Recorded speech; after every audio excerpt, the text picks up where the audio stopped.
तो जैसे कि आप सभी लोगों को पता है, चेक बाउंस केस एक क्रिमिनल केस होता है। अब आज एक ऐसा केस लॉ के बारे में आपको बताऊंगी, सुप्रीम कोर्ट केस, जहां पर एक absolutely successful cheque bounce case के बारे में पूरा एक्सप्लेनेशन सुप्रीम कोर्ट खुद दिए हैं।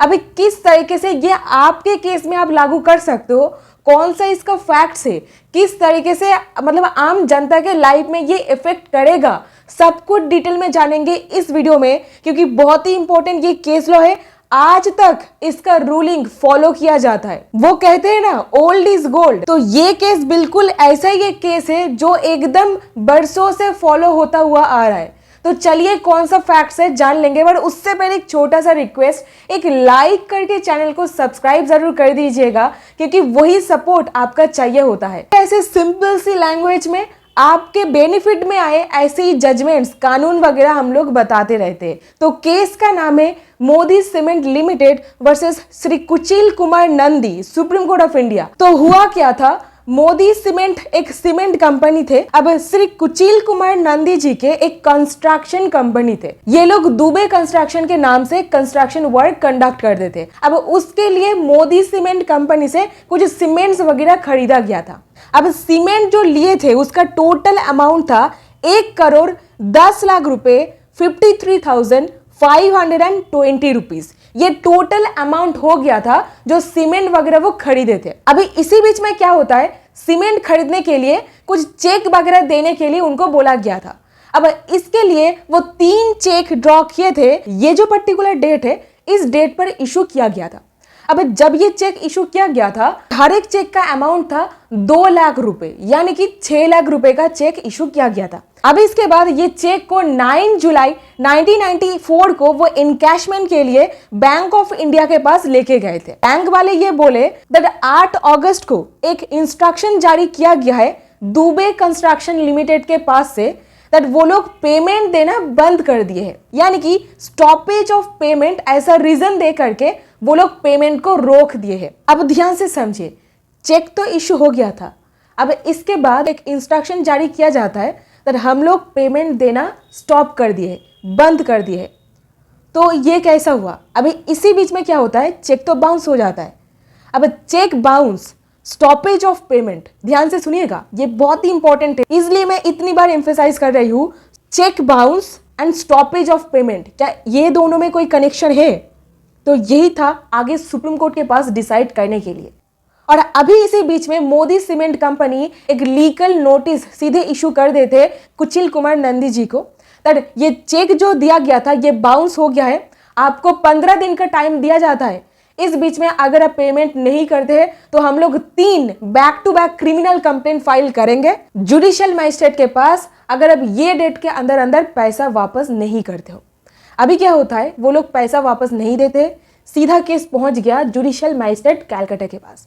जब ये केस चल ही रहा था, तब जो कंस्ट्रक्शन कंपनी थे वो लोग बोले दैट ये सारा का सारा प्रोसीडिंग्स को स्टॉप कर दिया जाए, ये कंप्लेंट का कोई बुनियाद ही नहीं है, कोई चेक बाउंस जैसा इंसिडेंट हुआ ही नहीं है।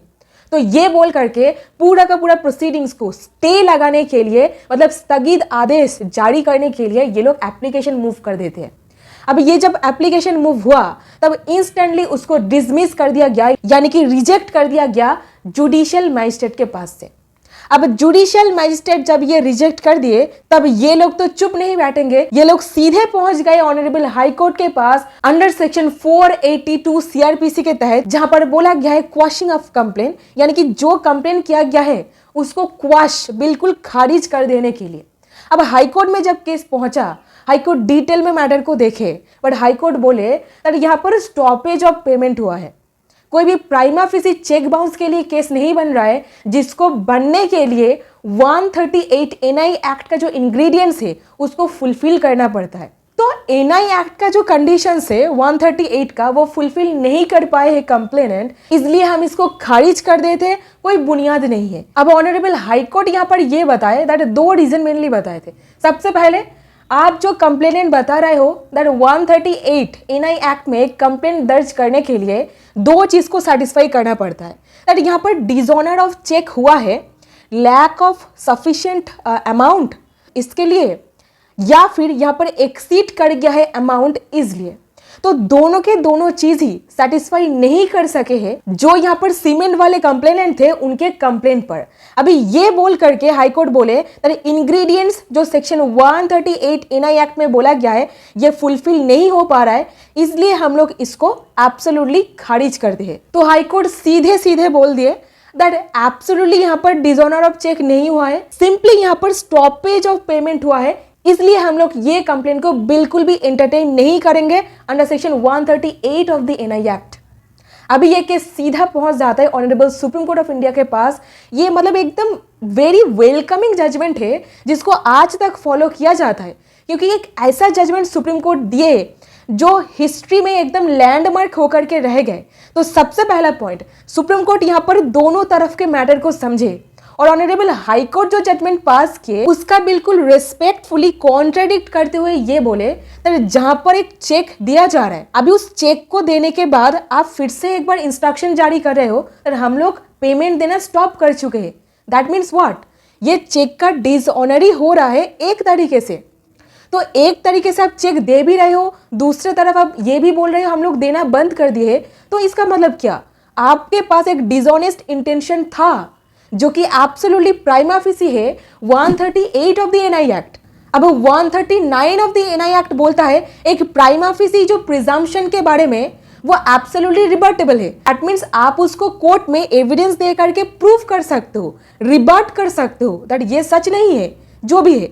बट यहां पर हुआ क्या है, आप तो चेक ड्रॉ किए थे, अब बैंक वालों के द्वारा आप ये बुलवा रहे हो तो हम लोग पेमेंट देना स्टॉप कर चुके हैं। ये काहे का दोगलापन हुआ भाई। तो चेक बाउंस के लिए पनिशमेंट दिलाना ही ये पूरा का पूरा सेक्शन का काम होता है, यही डिफीट हो जाएगा। इस हिसाब से इसको एब्सोल्युटली माना जाएगा एक डिसऑनर ऑफ चेक, और इसको ही देखते हुए हम लोग ये जो कंप्लेन है जो किया गया है इसको मान्यता देते हैं और हाई कोर्ट जो जजमेंट पास किए हैं उसको एब्सोल्युटली खारिज कर देते हैं। इसी के साथ सुप्रीम कोर्ट बताए दैट हाई कोर्ट जो कंटेंशन यहाँ पर दे रहे हैं अगर हम लोग इसको एक्सेप्ट करने लग जाते हैं ना तो एब्सोल्युटली जो सेक्शन 138 एनआई एक्ट का जो पर्पस है, ऑब्जेक्ट है, ऐसा करके जो चेक बाउंस होता है इसको रोकना, ये पर्पस ही एकदम मर जाएगा, डेड हो जाएगा। ये सुप्रीम कोर्ट का एक्चुअल वर्डिंग है जो मैं आपको बता रही हूँ, ये रहा कुछ कोटेशन। तो कानून का पर्पस ही डिफीट हो जाएगा भाई। इस तरीके से हम लोग इंटरप्रेट नहीं कर सकते और हाई कोर्ट इसको अनदर लेवल पर लेके चले गए, है ना। इस तरीके से अगर स्टॉप पेमेंट की डायरेक्शन भी अगर देते हो आप तो इसको चेक बाउंस के अंडर माना जाएगा, बिल्कुल माना जाएगा। और अगर ऐसा कोई सिचुएशन होता है तो हम लोग बिल्कुल इसको एक criminal complain under section 138 NI act मानेंगे एंड 138 का जो कंप्लेन है उसको एब्सोल्युटली जस्टिफाई करेगा ये पूरा का पूरा सर्कमस्टांसेस। तो that was the standing of the supreme court, set aside कर दिए और जो जुडिशियल मैजिस्ट्रेट जो ऑर्डर पास किए थे ना सबऑर्डिनेट कोर्ट, उसका जजमेंट को अपहोल्ड किया जाता है, यानी कि समर्थन किया जाता है। So that's it. I hope आपको बिल्कुल समझ में आ रहा है। और एक चीज़ बोलना चाहूँगी, by God thank you so much इतना सारा कमेंट्स करके आपका जो डाउट्स है, क्वेरीज है, ये बताने के लिए। ये हम लोगों को भी मतलब एक राइट डायरेक्शन दिखाता है कि इस डायरेक्शन में हम लोग वीडियो बनाएं ताकि आम जनता के पास एक क्लियर कट नॉलेज पहुँचे। So that's it in this video. Support करने के लिए एक लाइक और सब्सक्राइब करना बिल्कुल भी मत भूलिएगा। Thank you so much for watching this video.